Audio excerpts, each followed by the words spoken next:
ناظرین، علی ابن ابو طالب جو سب سے پہلے مسلمان ہیں اور بھگوان کرشن دو مختلف لوگ ہیں جو تاریخ کے مختلف ادوار میں اس دنیا میں موجود تھے۔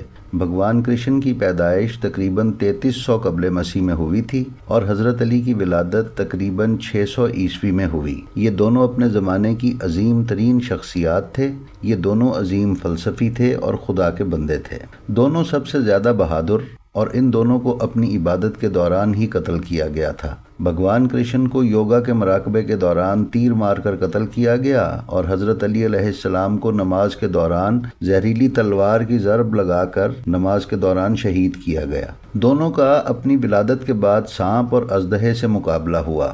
لفظ کرشنا کے معنی یہ ہیں: کرش یعنی وہ جو زمین کو کھودتا ہے، اور نا یعنی زمین پر امن قائم کرنے والا۔ اس لیے کرشن کے معنی یہ بھی لیے جا سکتے ہیں کہ جسے زمین پر